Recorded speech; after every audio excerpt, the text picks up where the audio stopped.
NASA has been watching the US from space, and it spotted something we'd miss standing on the shoreline. America isn't running low on water. Parts of the country are quietly losing the plumbing that keeps lakes alive. And the worst part is, the law is supporting it. And here's the scary part. Even when the rain comes back, the lakes won't. 41 lakes have vanished in 20 years. And the thief isn't where you'd look, but more on that shortly. It would be easy to frame this vanishing water desert problem, confined to the dry, dusty corners of Nevada and Arizona. But that would be wrong. This isn't an isolated issue. Lakes are disappearing in the southeast and the Midwest of the country as well. Geography of the country is changing in ways most people don't notice. But this isn't just a drought. A drought ends. Rain returns. This is something different. The first step in understanding this collapse is realizing that most of the lakes under threat were never natural to begin with. Take a look at a map. The blue splashes suggest a permanent body of water, but a map doesn't tell the history of the dirt underneath. The reality of American geography is that the last century was spent building a synthetic water landscape, and now that landscape is starting to crack. Take Lake Mead and Lake Powell, for example. Technically, they aren't lakes, they're tanks. They're massive, artificial storage facilities carved from rock by dynamite, concrete, and political will. They exist only because pumps and rivers push water in. When the river flow drops, even slightly, these systems have no backup. A reservoir usually fails all at once. In the southeast, Lake Lanier, created by the Army Corps of Engineers in the 1950s, supplies Atlanta. There's nothing natural about it. It sits on a pipe. But real lakes have a backup built into the system. Tulare Lake in California serves as a warning. You might not know the name, because for most of modern history, it hasn't been there. But in the mid-1800s, it was the largest freshwater lake west of the Mississippi River. It was a giant natural wetland system bursting with life. So what happened? Settlers didn't like where the water was. They wanted farmland. In the late 1800s, they systematically drained it, building canals and diverting the rivers that fed it. They dried it out to plant crops. Today, Tulare Lake only reappears during rare,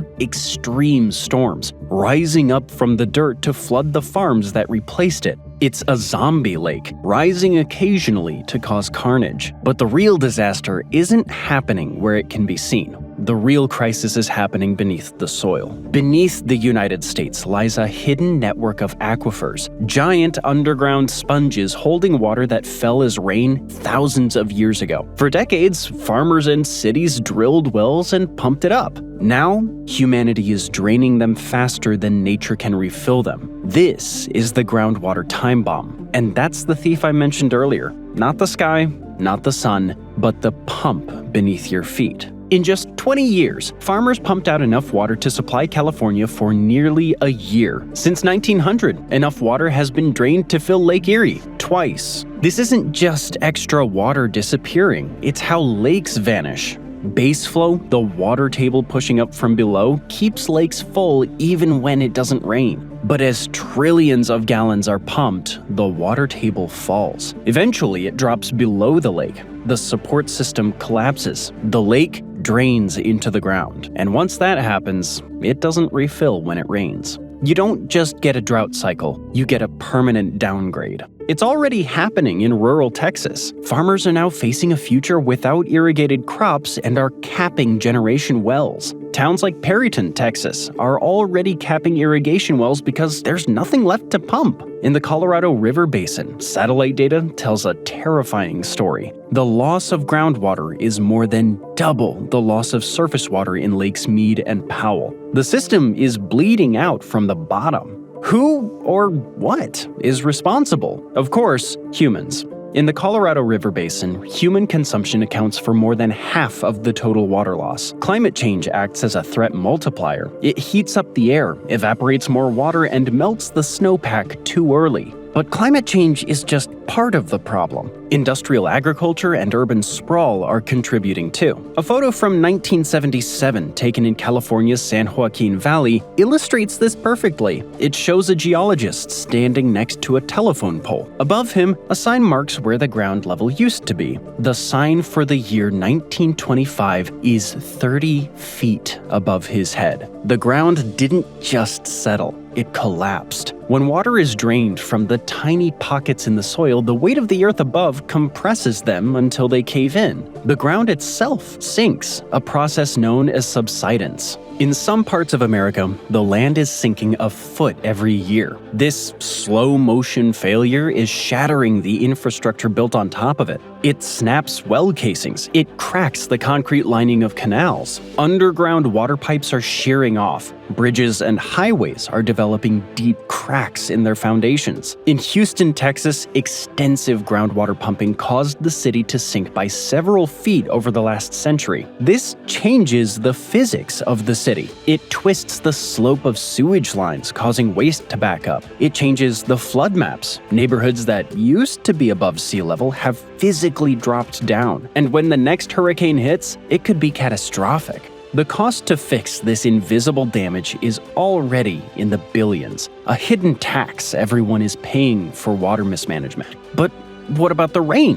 What about the snow? This is the most confusing part of the crisis. Lakes are shrinking even in years with heavy rainfall. In 2023, the West was hammered by massive storms. Record amounts of rain and snow fell. Lake Powell and Lake Mead rose a few feet, but those gains were temporary. Cities, farms, and factories sucked that new water up instantly. The long-term trend line didn't change. It kept pointing down. In the Great Lakes region, winter is becoming a problem. The lakes are warming, which means less ice forms. Ice acts like a protective lid, slowing evaporation. Without that shield, dry winter winds sweep across open water, pulling moisture from the lakes around the clock. Even heavy snow can't make up for the loss. These lakes can lose more water to the air than they gain from snowfall. In Florida, the situation is even more paradoxical. Lake Okeechobee sits at the center of the state as a massive reservoir of water. But during the rainy season, engineers deliberately dump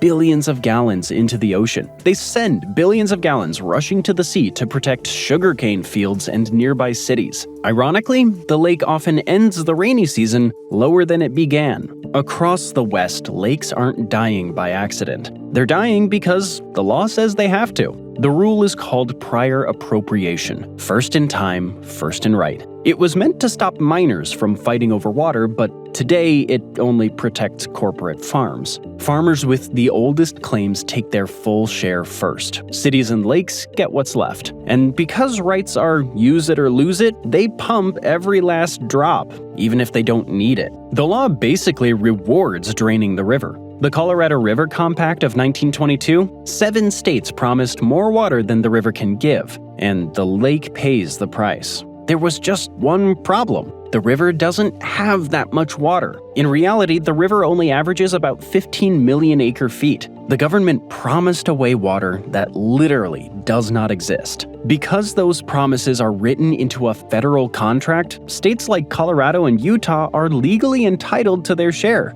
They divert the water upstream, and downstream Lake Mead is being starved to death.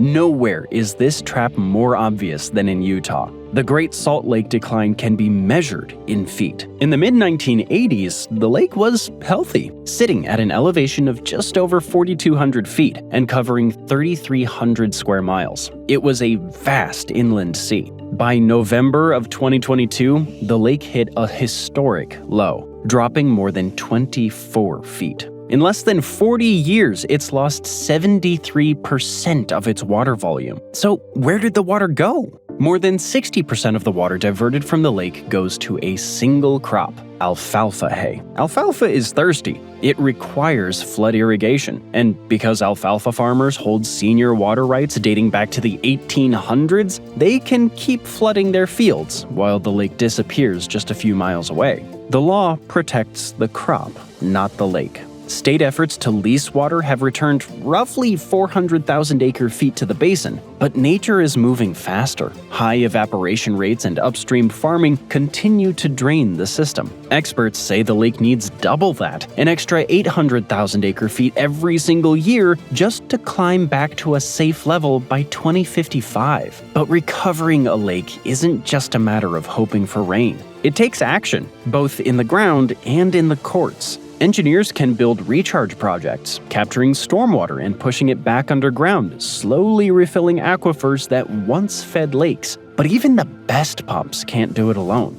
The law has to change too. Limiting the power of senior water rights, enforcing realistic allocations, and ending the use it or lose it system could stop farmers from draining rivers just to hold on to paper claims. Not every lake has the same shot at survival though. Some are still hooked to underground aquifers, which act as lifelines during dry years. Others sit entirely within one state, where rules can actually be enforced. Multi-state lakes, on the other hand, face a tangle of competing claims. We can ultimately imagine lakes in three fates. Doomed lakes are cut off from their aquifers, straddling state lines with no legal protection. At-risk lakes have a fighting chance. They're partially connected to aquifers and under local control, but saving them will take major effort. Savable lakes are the lucky ones, fully connected to groundwater, governed locally, and protected by enforceable water cuts and active recharge projects. And if draining rivers wasn't enough, we're exporting the water too. When the US exports a crop, it isn't just shipping food. It's shipping the water it took to grow it. In the American West, billions of gallons flow overseas to countries that have already drained their own aquifers. Saudi dairy giant Almarai bought thousands of desert acres in Arizona, not for the view, but for crops. With almost no water loss, Almarai drills deep wells, pumps freely, and ships US water abroad. And they're not alone. Foreign corporations are buying American land just for the water rights, and they know exactly what they're doing. We spent decades treating oil like a strategic resource, but we're letting foreign corporations mine our groundwater with almost no oversight. So what happens when a lake dies? It doesn't just leave a hole in the ground. It leaves a bomb. California provides a dark preview with the Salton Sea. Created by accident in 1905 when an irrigation canal broke, it became a thriving ecosystem. For decades, it drew tourists and served as a crucial stop for millions of migratory birds. And then, the region grew thirsty. San Diego and the Coachella Valley needed water. In the 1990s and 2000s, policymakers made a choice. They diverted the flows that fed the Salton Sea to the cities instead. The sea began to shrink. Its salinity doubled the oceans. The fish died, and then the birds did too. It became a sacrifice zone, legally abandoned, but the sea is fighting back. As the water recedes, it exposes the lakebed. This isn't just mud. It's a toxic mix of a century of farm runoff full of pesticides, arsenic, and heavy metals like selenium. When the wind blows across the cracked earth, it picks up this toxic dust that sweeps into the towns nearby, where asthma rates are skyrocketing. And now, people are starting to panic. There's a growing narrative. If the Southwest dries up, just move north. But the data tells a different story. Even in the wet, cold north, lakes are disappearing. In the deep woods of Wisconsin and Minnesota, small lakes are vanishing. Why? Farms next door. Industrial potato and corn operations are pumping massive amounts of groundwater. The numbers are alarming. In southwest Kansas, the Ogallala Aquifer fell more than 1.5 feet in a single year. Northwest Kansas saw another foot of loss. This isn't just decline, it's acceleration, signaling a potential collapse. And it's happening faster than the models predicted. As the water gets deeper, it gets harder to reach. Farmers are forced to drill deeper wells, costing upwards of $50,000 just to chase the retreating water. But money can't fix the geology. In the Texas Panhandle, wells are already hitting the intake limits. They're sucking up mud. At this rate, nearly 40% of the usable water in key areas will be gone within a generation. And the economic stakes are terrifying. Experts predict that within 50 years, 70% of the aquifer will be totally useless. When that happens, the climate haven of the Midwest will collapse. The cities built on that water will turn into ghost towns. The population will be forced to migrate again. The United States is entering a new era. The map is being rewritten. The country is moving toward a two-tier geography. There will be places that have water and places that don't. The difference won't be about rain. The survival of a city will depend on whether it sits on the right side of the pipe.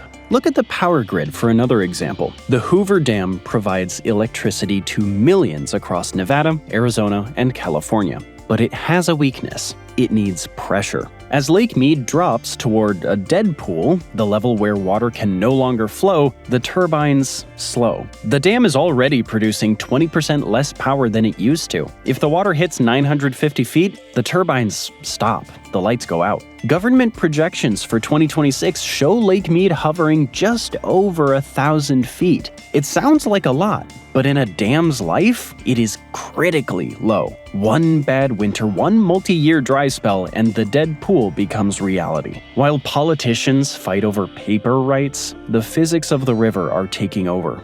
Millions of people balance on a knife's edge. Utilities scramble. Coal and gas plants need water. Losing water costs energy. Making energy costs water. The impact spreads. 30% of all U.S. crops rely on the Ogallala Aquifer. As it dries, food prices spike. Dust storms rise from drained lake beds. The toxic dust bomb of Owens Lake is just the beginning. Some lakes are gone for good. Tulare Lake is a ghost, Owens Lake a desert. The Salton Sea is on death row. But there is a slice of hope. The giants, Lake Mead, Lake Powell, and the Great Salt Lake, are all on the edge of the cliff, but they haven't fallen off yet. They can be saved, but only if human laws, pumps, and priorities start working with nature instead of against it. And if they don't, the turbines stop, the lights go out, darkness spreads across millions of homes. America blinks, and for the first time,